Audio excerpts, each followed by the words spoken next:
Kim Jong ഉന്നിനെ തൊട്ടാൽ ലോകം ആണവ പ്രളയത്താൽ മുങ്ങുമെന്ന മുന്നറിയിപ്പുമായി ഉത്തര കൊറിയ.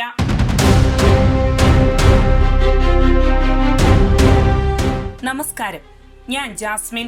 ഉത്തര കൊറിയൻ ഭരണാധികാരി കിം ജോങ് ഉന്നിനെ ലക്ഷ്യമിട്ട് ഏതെങ്കിലും ഒരു രാജ്യം ആക്രമണം നടത്തിയാൽ അതിന്റെ പ്രത്യാഘാതം ലോകം മുഴുവൻ അനുഭവിക്കേണ്ടി വരുമെന്ന മുന്നറിയിപ്പ് മുഴക്കിയിരിക്കുകയാണ്. ആ രാജ്യം കിം ജോങ് ഉൻ കൊല്ലപ്പെടുകയോ ഭരണം നടത്താൻ കഴിയാത്ത അവസ്ഥയിലാകുകയോ ചെയ്താൽ യാതൊരു മനുഷ്യ ഇടപെടലും കൂടാതെ ശത്രു രാജ്യങ്ങൾക്കെതിരെ ആണവാക്രമണം നടത്താൻ കഴിയുന്ന ഓട്ടോമാറ്റിക് സാങ്കേതിക സംവിധാനം തങ്ങൾ വികസിപ്പിച്ചിട്ടുണ്ടെന്നാണ് ഉത്തര കൊറിയ അവകാശപ്പെടുന്നത്. ഇതോടനുബന്ധിച്ച് ഉത്തര കൊറിയ തങ്ങളുടെ ആണവ നയത്തിൽ നിർണായക ഭേദഗതി വരുത്തിയതായാണ് റിപ്പോർട്ടുകൾ സൂചിപ്പിക്കുന്നത്. ദക്ഷിണ കൊറിയൻ നാഷണൽ ഇന്റലിജൻസ് സർവീസ് പുറത്തുവിട്ട വിവരങ്ങൾ പ്രകാരം രാജ്യത്തിന്റെ ആണവ കമാൻഡ് സംവിധാനം തകർക്കപ്പെടുന്ന സാഹചര്യമുണ്ടായാൽ സ്വമേധയാ തിരിച്ചടിക്കാൻ കഴിയുന്ന സംവിധാനമാണ് ഉത്തര കൊറിയയുടെ പുതിയ ആണവ നയത്തിന്റെ കാതൽ. കിം ജോങ് ഉന്നിനെ ലക്ഷ്യമിട്ടുള്ള ഡീക്യാപിറ്റേഷൻ സ്ട്രൈക്ക് പദ്ധതികൾക്ക് മറുപടിയാണ് ഉത്തര കൊറിയയുടെ പുതിയ കടുത്ത നിലപാടെന്നാണ് വിലയിരുത്തപ്പെടുന്നത്.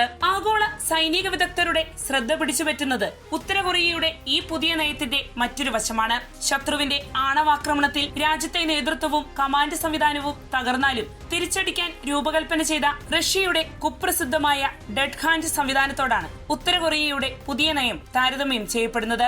റഷ്യയുടെ ഡെഡ് ഹാൻഡ് സംവിധാനത്തിന് സൈനിക ആശയവിനിമയ ശൃംഖല, റേഡിയേഷൻ നില, ഭൂചലനങ്ങൾ, അന്തരീക്ഷ വ്യതിയാനങ്ങൾ തുടങ്ങിയവ വിലയിരുത്തി സ്വമേധയാ മിസൈൽ വിക്ഷേപണം നടത്താനുള്ള ശേഷിയുണ്ടെന്നാണ് കരുതപ്പെടുന്നത്. എന്നാൽ അത്രയും സങ്കീർണവും അത്യാധുനികവുമായ സാങ്കേതിക വിദ്യ ഉത്തര കൊറിയയുടെ കൈവശം നിലവിലുണ്ടോ എന്നതിൽ പ്രതിരോധ വിദഗ്ധർ സംശയം പ്രകടിപ്പിക്കുകയാണ്. വിവിധ രാഷ്ട്രങ്ങളെ നേതാക്കളെ ലക്ഷ്യമിട്ട് അമേരിക്ക സൈനിക നടപടികൾ സ്വീകരിക്കുന്നതും ഭരണകൂടങ്ങളെ അട്ടിമറിച്ച ചരിത്രവും ഉത്തര കൊറിയയെ കൂടുതൽ അസ്വസ്ഥപ്പെടുത്തുന്നുവെന്നും അതിനാൽ തന്നെ അവർ കൂടുതൽ ജാഗ്രതയിലായി എന്നുമാണ് റിപ്പോർട്ടുകൾ പരാമർശിക്കുന്നത്.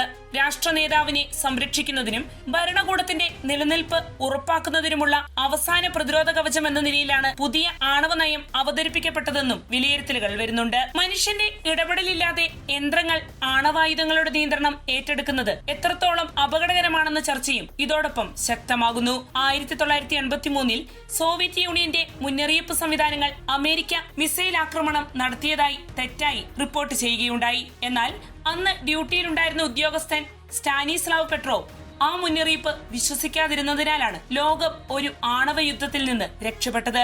ഒരു യന്ത്രമോ കൃത്രിമ ബുദ്ധി സംവിധാനമോ ആയിരുന്നെങ്കിൽ അത് സ്വയം ഒരു തീരുമാനത്തിൽ എത്തിച്ചേർന്നിരുന്നുവെങ്കിൽ എന്താകുമായിരുന്നു എന്ന ചോദ്യമാണ് പ്രതിരോധ വിദഗ്ധർ ഉയർത്തുന്നത്. അതിനാൽ തന്നെ യന്ത്രങ്ങൾ ആണവായുധങ്ങളുടെ നിയന്ത്രണം ഏറ്റെടുക്കുന്നത് അത്യന്തം അപകടകരമാണെന്നും ചൂണ്ടിക്കാണിക്കപ്പെടുന്നു. ഇതിനിടെ അമേരിക്കയുടെ ഹിമാർസ് സംവിധാനത്തിന് സമാനമായ പുതിയ ട്രക്ക് മൗണ്ടഡ് റോക്കറ്റ് ലോഞ്ചർ ഉത്തര കൊറിയ വികസിപ്പിച്ചതായും റിപ്പോർട്ടുകളുണ്ട്.